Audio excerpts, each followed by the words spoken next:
Hey man, do you have any New Year's resolutions for 2021? Yeah. I plan on staying 6 feet apart from everybody the entire year. In fact, I may have to do the show by myself next year. Uh-oh.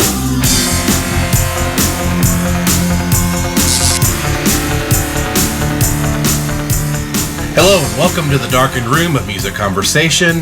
2020's been pretty bad. Yeah. But I think for this episode, for us recapping the year, we should look back on it and find the silver linings. What do you think? Let's try to do that. I think that's a good perspective right here at the end of the year. Let's do that. I'm Chris. And I'm Darren, and we're going to jump right in talking about the biggest selling albums. What was the musical taste of the people out here this year? Mm-hmm. We're going to dive into a little bit of the sales and the streams that took place with the biggest selling artist in the world. All right, let's do that. Yeah. All right, so we're going to start, actually, with the streams, because most people these days in this generation, they get their music by streaming it. And I think 2020 was one of those years, and when they look back, I bet you the streaming figures for this year are going to be all-time high. Yeah, definitely. Basically, people cooped up because of COVID and didn't have anything to do a lot of the day but listen to music. And I think people went exploring music, and this was an outlet for a lot of people for this year. And streaming versus buying product, of course, people are locked in. Right. So they don't want to wait for albums or CDs to come through the mail. They want it instantly. And so they gravitated towards the streaming. Right.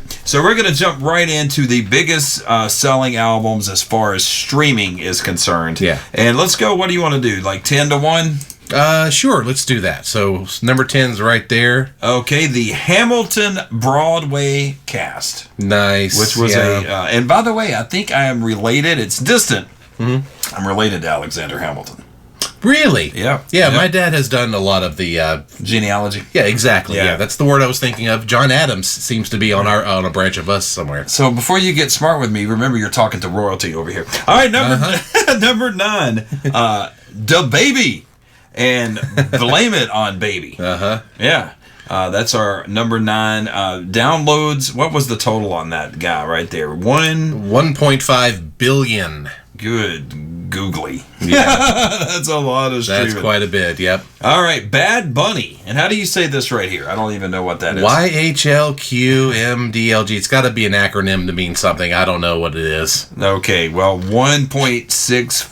I'm sorry. 1.6 billion, yeah. Unbelievable. Those numbers are just going to go up because we're going from 10 to 1. Yeah. My favorite artist probably on this list, The Weeknd. Man, I love his stuff. Yes.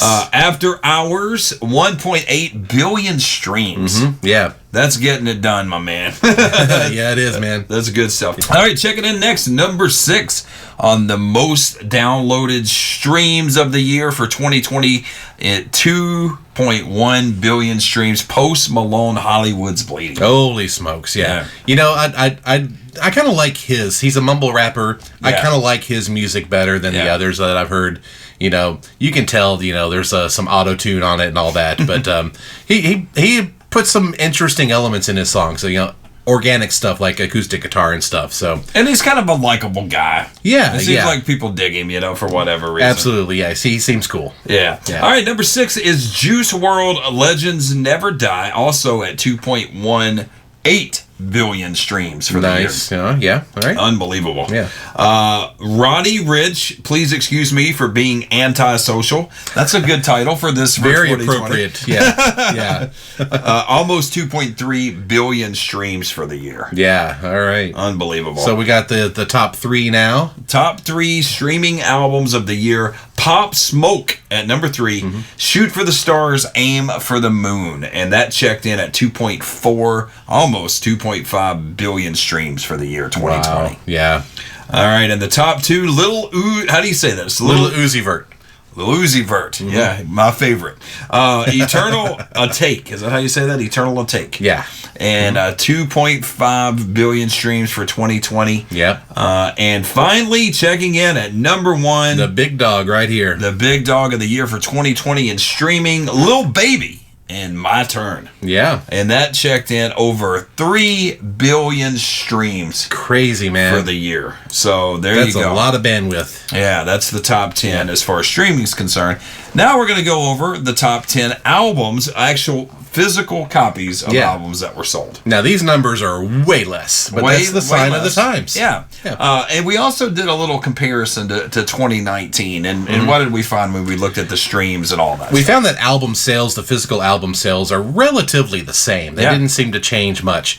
But the streams went through the roof. Right. So a lot of, again, my point earlier that I made, people are locked up. They don't want to go wait for this physical product. They can't go out and buy it. So the streamings went way up. People are alone and they want to hear some comfort. Yeah, and one little observation that I made, I noticed that with this top 10 that we're about to go over with the actual physical copy sales, they're either older artists, so those the people that like that style of music are kind of accustomed to buying a physical product. Yeah. Or they're people that are more like, they're kind of like sex symbols. And it makes sense that people would want their picture. I know that sounds silly, but you got to understand this is all marketing and all that stuff. So right. We found some. Speaking of, Justin Bieber comes in at number 10. Number 10, Justin Bieber, and he sold 198,000 copies of his album Changes. That was the number 10. How do we want to say this? Album sales, physical copies. Physical copies of the album. Yeah, exactly. That's a good way to put it. Yeah. Number 9 is Eminem. And Music to Be Murdered By, 246,000. Could almost call him a legacy rap artist. Yeah. So, been around a while. Yeah. Fans of him want the physical product. Halsey, I like that artist. I like Halsey, yeah. Manic is the name of the album, and 291,000, over 291,000 copies sold. Yeah. Billie Eilish, and you got to remember, Billie won all those early in the year, the Grammy Awards. And she also had a good year of streaming and a great year of album sales. Continued with her release, When We Fall Asleep, Where Do We Go? 294,000 copies of that sold. Checking in next at number 6 was Juice WRLD, Legends Never Die. I think we discussed that. That also made the other list. 295,000 physical copies sold in 2020. Yeah. Lady Gaga. Hey. Chromatica. 318,000 copies sold. Nice. In 2020. Yeah. And that's a good record. I like that. Yeah, it's good. Now we're getting into the big dogs of the year. Up next, we have at number 4, Harry Styles, Fine Line, an album that I really like. I played that. Yeah, we both like that one a lot. Yeah. And I actually went out and found it at a Target store and bought it myself. So nice, yeah. So I one of these numbers is mine, and that would be 467,141. It would have been 140 without me. Right. All right. The number 3 best-selling album for the year. Once again, fabulous artist. The Weeknd and After Hours. One of my favorite songs in probably 10 years. Blinding Lights is off that record. Yeah. And I just love it. 467,000 copies sold for the year. Yeah. And then number 2. Now, the top 2 here, I think that they're at the top because they're artists that teens gravitate towards. Correct. And, when you're a boy band or when you're a female artist that just girls go wild over, you want to own everything by them. That's right. So that's right. I think that's why these 2 are sitting at the top. Well, give us number 2. BTS. Yeah. This is a K-pop band. Yeah. And I don't know if you've heard their stuff. I've never heard them. Yeah.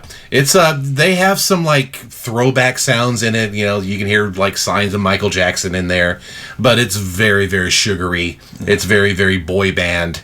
All the elements that you would expect from that. And there's always going to be one of those in the countdown. Every always, year. Yeah. Always. Yeah, will never I don't think change. that's ever going to go away. And when they grow up, somebody will take their place. Yeah, Map of the Soul. I think it's Map of the Soul 7. Yes. How that's, that may be a weird translation from Korean, but that's the title. There you go. 653,000 copies of that bad boy sold in 1 year. That's our number 2 for 2020. And number 1? Number 1 is Taylor Swift. Yeah, no surprise. Folklore. Oh. Now, what came in 1.1 million? Yeah. The only million seller of the year. And I don't think I've heard much off of that. I haven't checked it out, but I think I heard one song. It's not that bad. You know, the girl can write a song. I got to admit that. Absolutely. And that's a big number. 1.1 million in this day and age. Yeah. Unheard of. It really is. Yeah. That was your number one album sales as far as streaming and physical products sold for 2020. That's what everyone was listening to this year. Absolutely. So there you go. Now, we know 2020 was bad. Yeah. So, you know, we need to cover a little bit of that. The people that we lost this year. Yeah. Pretty big names, you know, passed away and left us behind, but left a great legacy of music behind them. Right. So we're going to go over, you know, who left us this year. Yeah, and this list was really big. We're not going to touch on everybody, so there's no disrespect intended here. We're just going to go over the ones that were the biggest of the big. Yeah, and if it seems like we're blowing through them, you know, we don't want to dwell on the negative. Exactly. So, but we do need to acknowledge. All right, the first loss that we had, which was probably the biggest musical loss for me in quite some time, since Glenn Campbell, I would say, Neil Peart from Rush, the drummer extraordinaire, amazing lyricist from my favorite band, passed away at age 67. That was, and 2020 was kind of downhill after that. No kidding. Yeah, Kenny Rogers also passed away back in March. I was a huge Kenny Rogers fan. Oh, I was too. I loved his stuff. Me too. And always been a fan. Yeah, passed away at age 81, so he had a nice long life. Joe Diffie, he was the first artist I heard that we lost due to COVID. Yeah. Which was a big part of this whole story. Died here in Nashville. He was only 61 years old. Wow. And that was Too March. soon. Also, we lost Bill Withers, a fantastic singer. Wow. At age 81 also.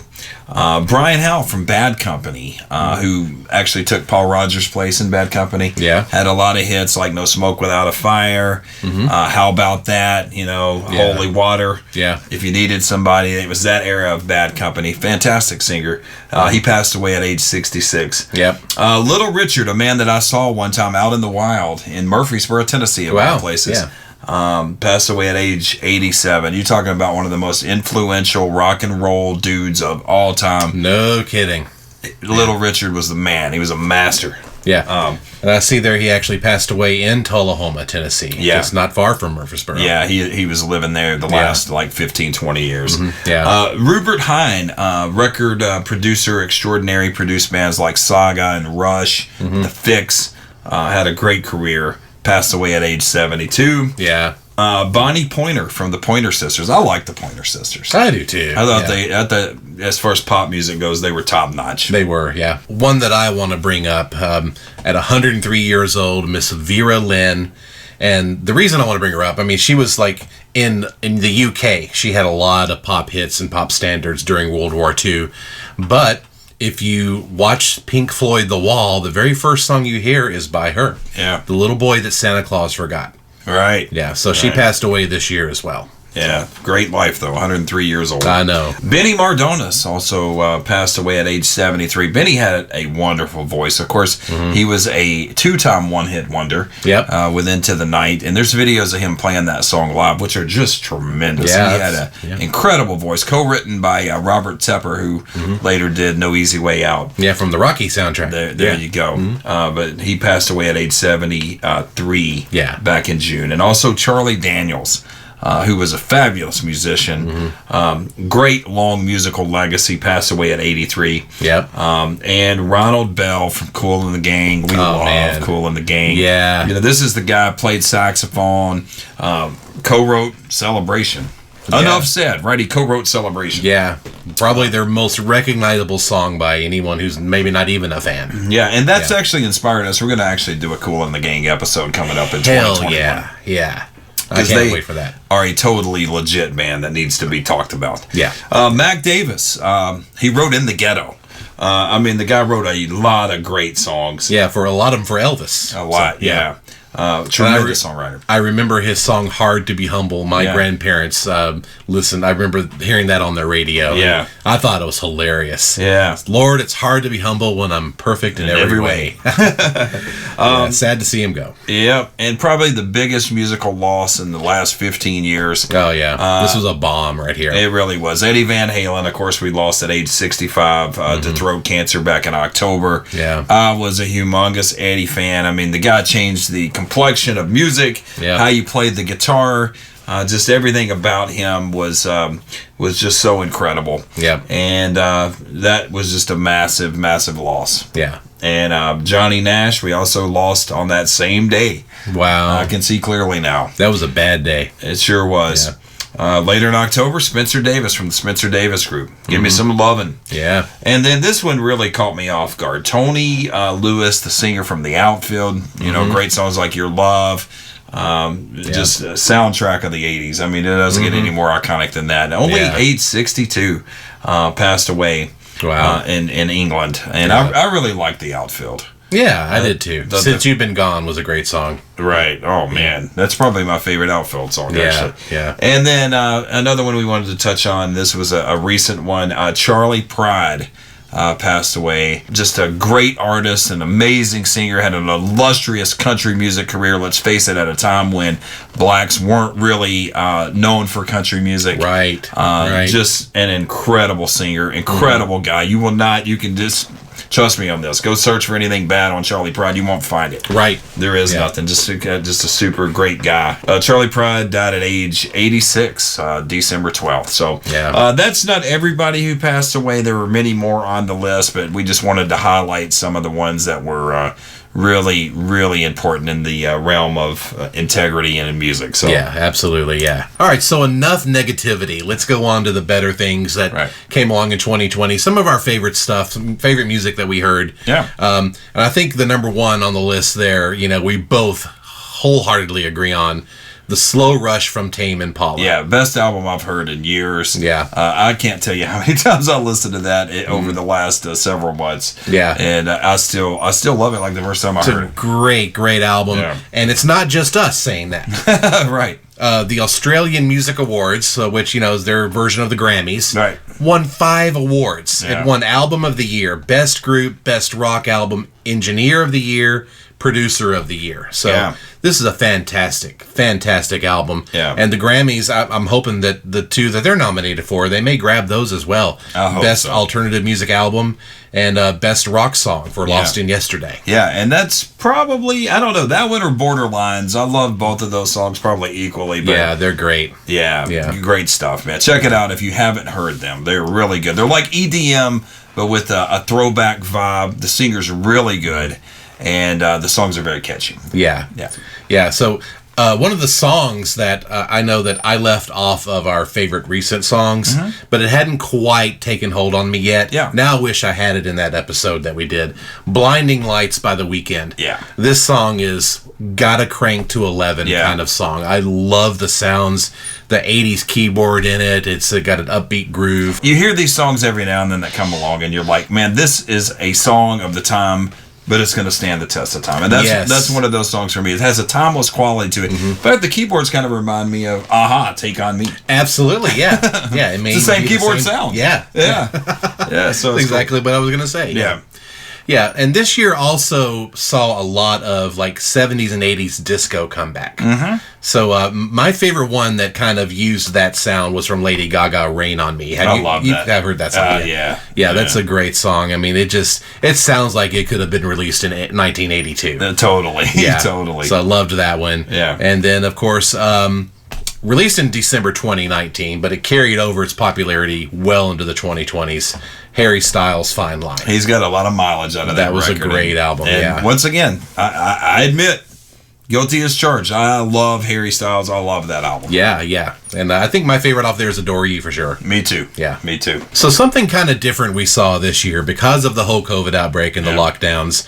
It was actually kind of cool. Artists seem to be reaching out to their fans a lot more and doing live shows like on Facebook and social media. And it was really, really cool. Like on a weekly basis, I know I would watch Glenn Phillips from his living room just do a live set, and he would like follow along with the comments and talk to people. And so it's kind of touched on a new thing now.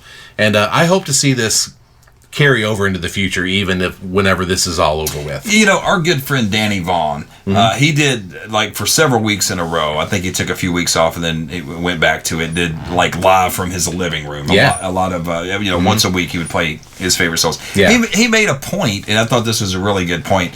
When all this got started, he's like, you're never going to be on a plane and someone drops over from a heart attack, and they're like, we need a musician. We need a musician. Right. This was one of those times in life where we kind of needed musicians. Yeah. It kind of took the edge off. It got you out of the current state of the world a little bit, where you could enjoy something. Yeah. And I think you made a great point with that. And you saw a lot of that this year. You saw a lot of artists going to the internet, collaborating with other artists. And, And in that sense, it was kind of fun. Yeah. Did you see the Foo Fighters song Times Like These? Yeah. A lot of, I think that was done in the UK. Yeah. So it was a lot of celebrities from the UK.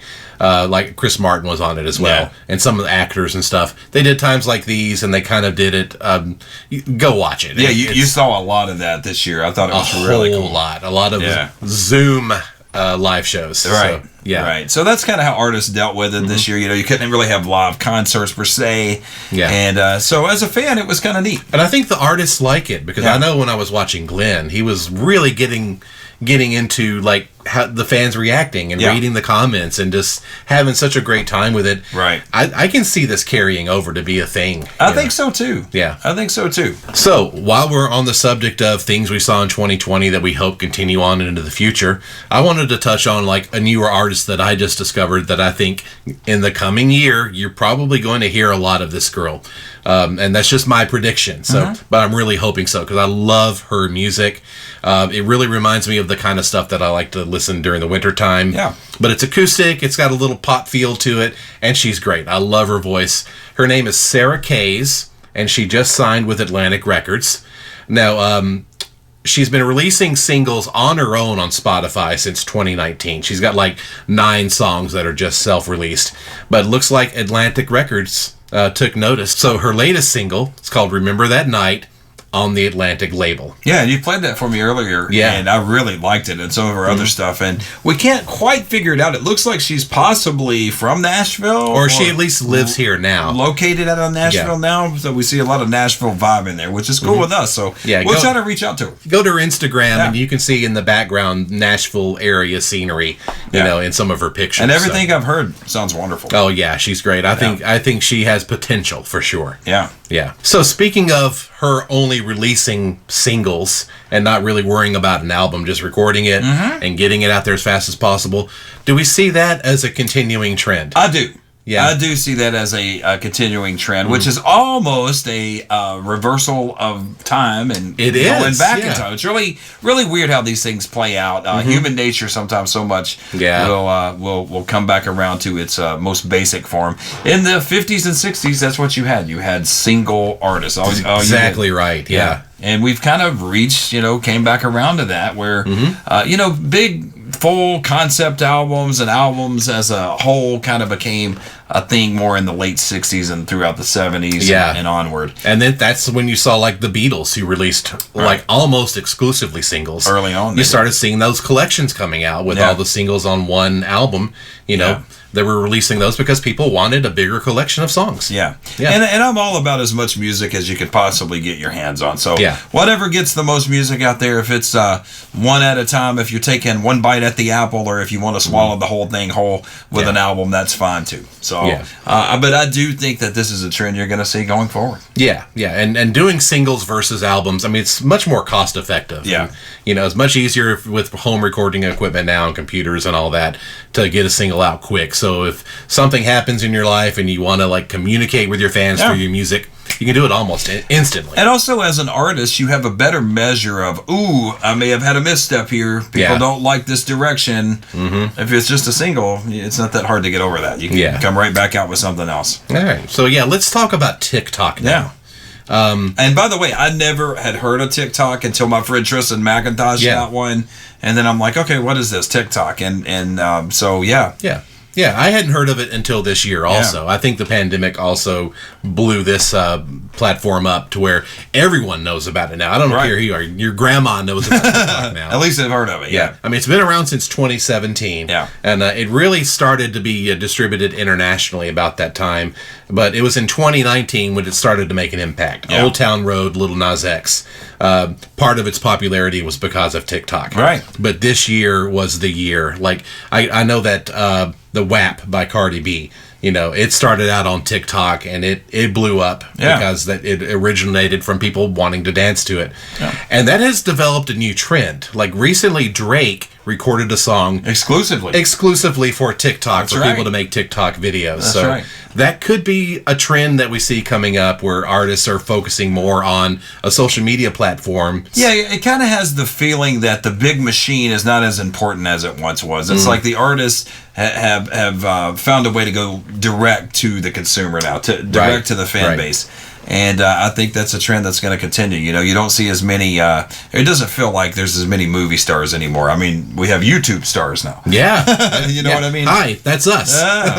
We're working we on hope it. one day, We're working Click subscribe, hit the like button. Right. So yeah, with this trend with, you know, TikTok, social media in general, artists reaching out to fans and connecting with them in different ways, I'm wondering if that's going to have an impact on live music once the pandemic is over. Yeah. You know, is there going to be a new concert experience eventually? I think in general, people are creatures of habit. Yeah. So I think once the floodgates open and they're allowed to do concerts again, I think people will go back and watch concerts again. That doesn't mean that the artists haven't learned a few things during this time of 2020 and like, hey, this kind of worked. Yeah. Going direct to fans, and my fans like these little intimate shows I'm doing from my living room and so forth. Yeah. You know, I think some of that may continue. But my prediction is that eventually we're going to go back to full-on concerts. There's nothing like being in a big arena with like-minded fans and the energy and the buzz you feel in the air. That's the word, the energy. Cheering on your favorite artist. Yeah. There's nothing like it. Nothing like it. Yeah, and that's got to come back. Yeah. So yeah, as you can see, you know, 2020 had its challenges. You know, it had its downs, but a lot of great stuff came from it. And I hope we were able to shine a light on some of the silver lining. Sure. And maybe some of this stuff will make the music experience even better going into 2021. That's a great way to look at it, and I hope so. I hope you're right. Yeah. Thanks for watching this episode of In a Darkened Room. You can find the link to this episode's companion Spotify playlist in the description. Darren and Chris welcome your comments. You can leave your thoughts and opinions in the comments section below. Follow In a Darkened Room on Twitter to receive updates and submit your ideas for what we should discuss in upcoming episodes. Darren and Chris are also on Instagram, so give them a follow there as well. All of these links can be found in the description below.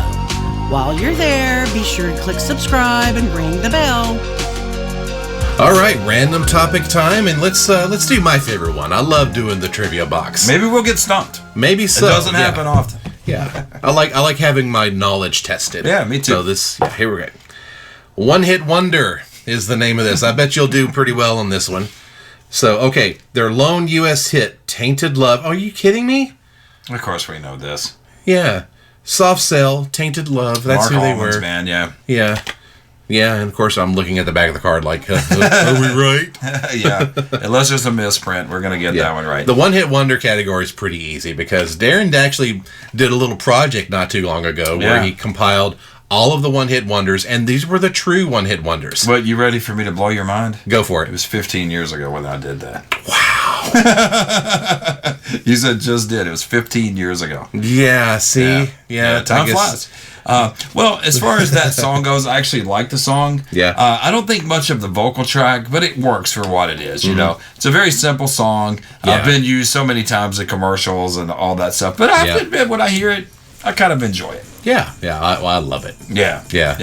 All right, well, cool. So that does it for this episode. And, all right. Next one coming up, of course, you know, it's going to be a brand new year. So let's cross our fingers. It's going to be better, right? Happy New Year, everybody. 2021 is going to be a great year. I think so, too. All right. Take care. See you.